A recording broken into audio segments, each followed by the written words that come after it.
I'm Lena Mitchell, 29, an investigative journalist working in Chicago. I dig into truth-twisting scandals for a living, but I never thought I'd face one at my own father's funeral.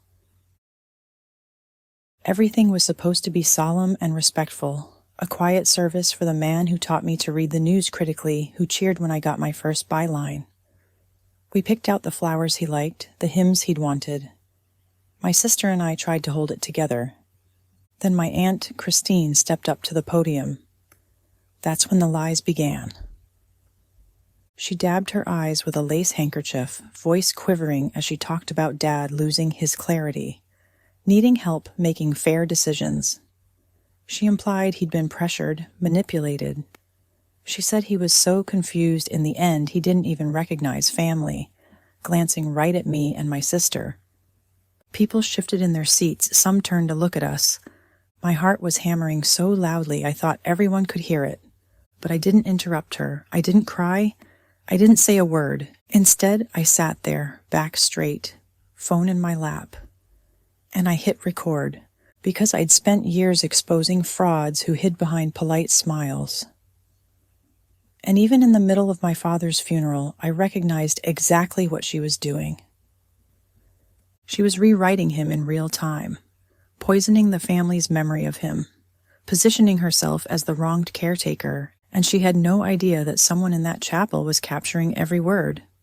Dad wasn't a rich man. He worked 30 years as a city engineer and lived modestly. But he was deliberate about one thing, making sure my sister and I would be okay when he was gone. After Mom died, he became both parents.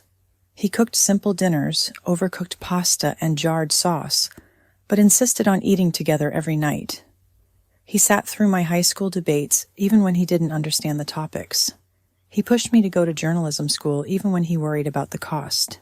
He wasn't sentimental about money, but he was careful. He wrote his will with a lawyer he trusted.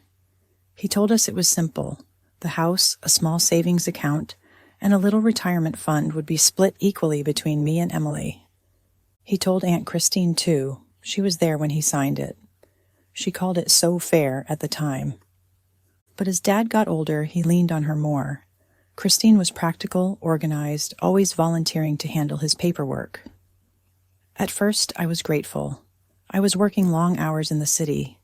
Emily was finishing graduate school. Christine lived nearby. It made sense. But over the last couple of years, something changed. Whenever I visited, I'd notice Christine intercepting his mail. She'd set aside his bills, just helping, she'd say. She'd finish his sentences for him when we talked about his finances. Once, when I asked Dad if he needed anything, he glanced at her first before answering. He started apologizing for wasting my time when I came home. I hated that. I raised it with Christine once, quietly trying to be civil. She smiled that tight smile and told me Dad was just getting tired, that it was hard for him to make decisions now. I asked Dad directly once if he felt pressured. He got quiet, said, "Christine's just trying to help. Don't fight with her." So I didn't. I bit my tongue for his sake. I didn't want to believe my aunt could be calculating. She'd babysat us, taught me to bake pies. She'd driven Dad to appointments. I didn't want to see it. But on the day of the funeral, I saw everything clearly. Because the woman who stood at that podium wasn't grieving. She was laying the groundwork for something. And I was done ignoring it. I remember the hush that fell over the chapel before she spoke. The pastor had just given a simple, gentle eulogy, talking about Dad's dedication to his daughters, his reliability, his quiet pride. People were dabbing at their eyes. Emily and I sat side by side in the front row, clutching tissues, trying not to lose it completely. Then Aunt Christine cleared her throat. She stood up slowly, pressing that lace handkerchief to her lips. She made a show of composing herself before stepping behind the lectern. She began softly enough. "James was my big brother," she said, voice quivering. "He always looked out for me." Some in the family smiled sadly. It sounded true. But then her tone shifted.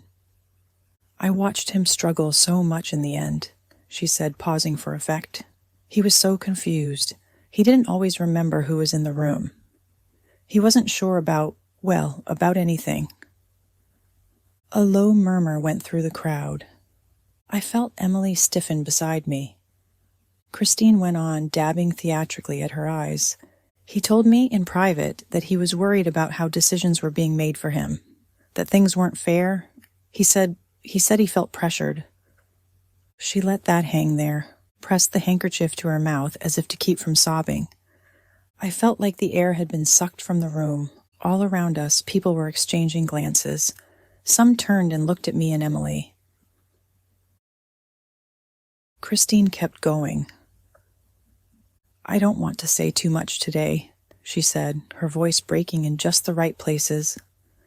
"But I think we all know my brother wasn't in his right mind when certain things were decided. He was vulnerable, he was taken advantage of." She didn't look at us directly, but she didn't have to. It was clear as day who she was blaming. I felt Emily's hand tremble in mine. She whispered, "Lena." But I didn't respond. I was too busy reaching into my purse. My fingers found my phone. I didn't stand up. I didn't yell. I didn't interrupt. I just unlocked the screen and quietly tapped record. Christine's voice went on and on, weaving this soft, poisonous narrative about how she'd tried to intervene, but Dad was too embarrassed to admit what was happening. About how he didn't want conflict, so he just signed things without understanding them. It was masterful, subtle enough that people couldn't pin it on her as an outright accusation, but specific enough that everyone knew exactly what she was saying. She was accusing me, accusing Emily, of tricking our dying father, of stealing from him, of betrayal at his most vulnerable moment. All while we sat there, staring at our hands. All while mourners judged us with cautious, uncertain eyes. When she finally finished, she folded her speech neatly, sniffed, and gave the crowd this brave, wounded smile. The pastor thanked her. People applauded. Polite, hesitant, confused applause. Emily was shaking. I squeezed her hand. "It's okay," I whispered, but my voice was flat, because it wasn't okay. It wasn't even close. I watched Christine step down, looking so frail, so wronged. She took a seat near the front, accepted consoling pats on the shoulder. She didn't even glance at us. She didn't have to. Her work was done. She'd turned the room. Or so she thought, because she didn't know I had every word captured verbatim. After the service, the line of condolences felt endless. People hugged me stiffly. They patted Emily's shoulder but avoided her eyes. Some muttered the usual platitudes. "He was a good man. He'll be missed." But others spoke more carefully. I could hear the doubt in their voices. "Are you girls going to be okay with all the legal stuff?" One older cousin asked awkwardly. Emily swallowed hard. "We'll manage." Christine stood by the doors, greeting guests like a gracious hostess at a wake she'd orchestrated. I watched her nod sympathetically as people leaned in, whispering questions. She held her hand to her heart, gave these little sad shakes of her head. She wasn't saying anything outright. She didn't have to. Her speech did the work for her. By the time we got to the car, Emily was crying. She made it sound like we tricked him, she choked, like we took advantage when he was sick. I didn't answer. I pulled out my phone instead. I pressed play on the recording. We sat there in the parking lot, doors shut, engine off. Christine's voice filled the space. That calm, sad, poisoned delivery. Emily covered her mouth. "Oh my God," she whispered. "She planned it." I stopped the playback. "She practiced that speech," I said. My voice sounded strange to my own ears, detached, clinical. Emily wiped her eyes. "What do we do?" I didn't answer right away, because I didn't know yet. I just knew one thing. We weren't going to fight her there, in that church, with our father's casket still at the altar. That would have been giving her exactly what she wanted. We were going to be careful. We were going to be smart. That night, back at my apartment, Emily fell asleep on the couch, exhausted. I sat at the kitchen table with my laptop open, the recording playing quietly through my headphones. I wrote down every line, every word Christine said. Then I wrote what she didn't say outright, but what she implied. He was confused, he didn't understand. He was taken advantage of. I made notes about the guests' reactions, who nodded, who looked shocked, who started whispering. It felt like I was preparing a case file at work, except this time it was personal. At 1 a.m, I called an old friend from journalism school who now worked in estate law. I left a voicemail. "Call me back. I need to know how you prove someone's defaming the dead in a probate challenge." I wasn't crying anymore. I wasn't even angry in the hot, impulsive way. I was cold, focused. Because Christine didn't just insult me, she tarnished Dad's memory. She made him out to be incompetent, confused, easily duped, like he wasn't the man who raised us after Mom died. I wasn't going to let that stand. And if she thought the funeral was the final word, she was about to find out just how wrong she was. The next morning, I was up before the sun. I made coffee, sat at the table with my notes spread out, and listened to the recording again. Christine's words weren't just emotional rambling, they were carefully chosen. She never outright accused me of theft, she just implied it. Over and over, enough that anyone listening would leave with questions, doubts. It was defamation by insinuation, and she did it in front of a crowd. I knew that proving slander of the dead was a legal gray area, but I also knew something else. The will could still be contested if people believed her lies. So I started gathering evidence. First, I went through Dad's old emails. He'd sent me copies of the will after he signed it. He'd included notes. "Glad it's done. Split equally, like you two deserve." I screenshotted those. I found the text thread where he told me weeks before he died. "Christine helped with errands. You two get the house, the savings. Don't fight over it. Love you." I saved that too. I called Emily in. We went through her phone. She had voicemails from Dad, rambling but clear, saying he wanted everything even. We backed them all up. I made a spreadsheet with dates, quotes, the sources. I wasn't going to accuse Christine blindly. I was going to show the truth. I also called my friend Mark, the estate lawyer. He sounded tired. He was always overworked. But when I explained, his tone sharpened. "You recorded the speech?" "Every word," I said. "Good," he replied. "It's not defamation of the dead in the classic sense, but if she tries to contest the will, you can prove she's acting in bad faith. The court hates that." He told me to sit tight for a few days while he drafted a letter. Meanwhile, I called around, cousins, uncles, family friends who'd been at the funeral. I didn't accuse Christine, I didn't rant. I just asked how they felt about the speech. Some were guarded, but some admitted it made them uncomfortable. "It sounded like she was blaming you girls," one aunt whispered, but I didn't want to believe it. I thanked them. I wrote it all down. Every time Christine called Emily or me, I let it go to voicemail. She tried to sound concerned. "We need to be united. This is family. Don't make things messy." But she was scared. I could hear it in her voice. She realized she might have overplayed her hand, and I wasn't going to give her a chance to walk it back quietly. I saved those voicemails too. By the end of the week, I had a file thick enough to make my litigation boss proud. Emails, texts, voicemails, the funeral recording transcribed word for word. I even had witnesses who would confirm what they heard. I didn't tell Christine any of it. I stayed polite when she sent those fake friendly texts. "Thinking of you girls, hope you're well." I replied with simple, neutral lines. "Oh, we're handling things.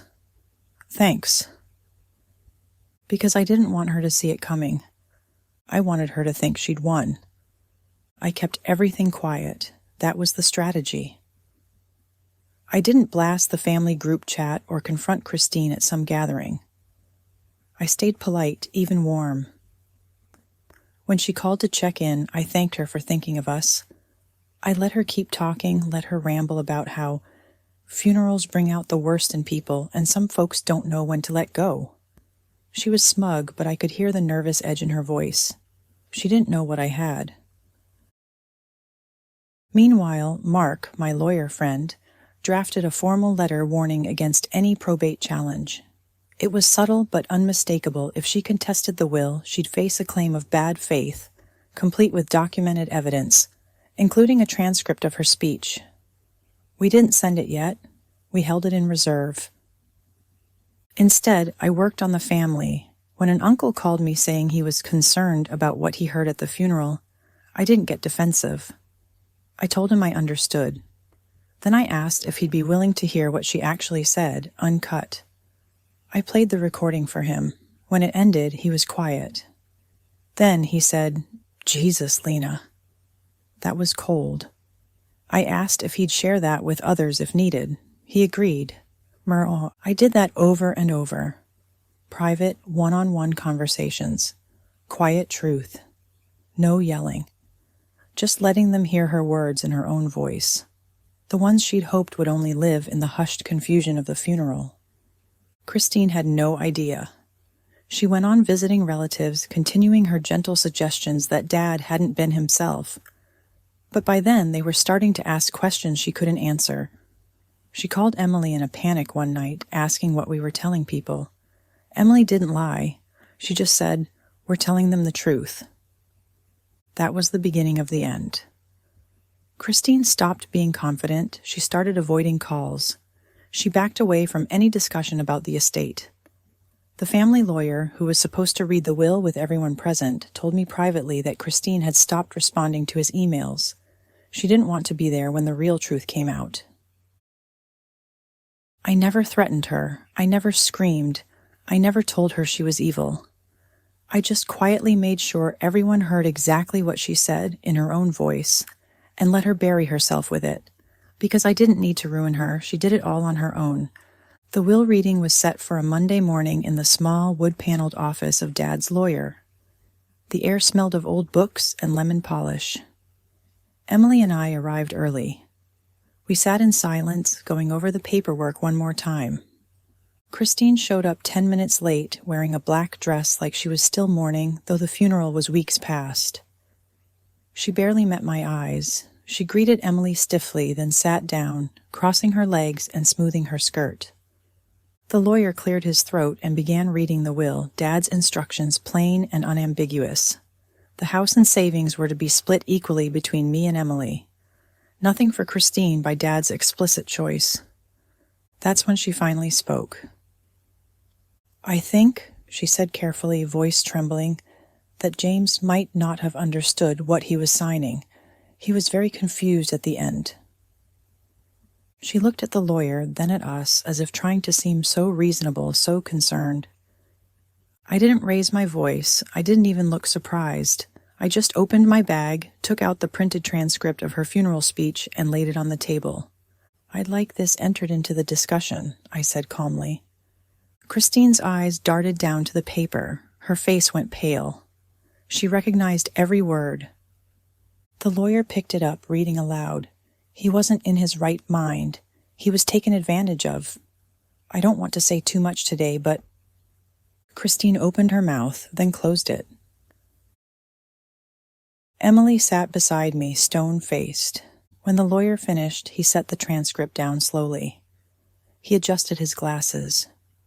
"You understand that this suggests an effort to undermine the decedent's stated intentions with hearsay that contradicts multiple witnesses and signed documents?" Christine didn't answer. He continued gently but firmly. "If you wish to formally contest the will, I'll be obligated to share this record with a probate judge, along with witness statements and other evidence the family has gathered." The silence was suffocating. Christine's eyes filled with tears. She sniffed, wiped at them angrily, and didn't say another word. After a moment, she stood up, collected her purse, and walked out of the room without signing anything or saying goodbye. I let her go. I didn't feel triumphant. I just felt like I could finally breathe. After she left, the lawyer closed the file slowly, looking at me over his glasses. "Well," he said softly, "that should settle things." Emily exhaled shakily beside me. She hadn't said much during the meeting, but now she reached for my hand under the table. Her fingers were cold and trembling. She was going to ruin everything Dad wanted, she whispered. I squeezed her hand back. She didn't get to. We signed the last of the paperwork, making Dad's wishes official, unchallenged. The house would stay ours. The small savings split exactly as he intended. When we left the office, the sun was brighter than I remembered. I felt hollow but lighter. Family members who'd been skeptical at the funeral started calling, offering quiet apologies. One cousin said, "I'm so sorry. I didn't realize how manipulative she was." I didn't gloat, I just said, "It's okay. Now you know." Christine didn't show up at family events for a while after that. When she finally did, she avoided my eyes. We never spoke about it again. But the damage she tried to do to Dad's memory, to our family, never fully healed. It left a scar. Still, when I stood at Dad's grave later that month, I promised him the one thing I could, that no one was going to rewrite who you were, not while I was here. I meant it, and for the first time since the funeral, I felt like I'd kept that promise. Life didn't snap back to normal right away. Emily and I spent weeks cleaning out Dad's house together. We found old photos we hadn't seen in years, vacation snapshots, Mom's handwriting on recipe cards, birthday banners he'd saved in a drawer. We laughed, we cried, we argued about what to keep, but we did it together. We painted the living room the color Dad had always wanted but never got around to. We donated old furniture. We made it feel like home again. I didn't think about Christine much after that. She stopped calling. She stopped interfering. She shrank into the background, and that was enough. Because revenge didn't look like screaming at her in public. It didn't even look like winning in court. It looked like keeping Dad's promise alive, making sure the home he wanted us to have stayed ours, and refusing to let his memory be twisted into something small and weak. That was the quiet victory I'd wanted all along. If you've ever watched someone try to rewrite your family's story while you stood there, grieving, know you don't have to fight them on their terms. Stay calm. Gather proof. Wait. The truth has a way of cutting through lies when you let it speak for itself. That's what I did, and I'd do it again. If you've ever faced betrayal at the worst possible time, share your story in the comments. Let's talk about how you held your ground. Hit like if you believe in fighting quietly but effectively. Subscribe for more real stories of betrayal, strategy, and the quiet art of revenge.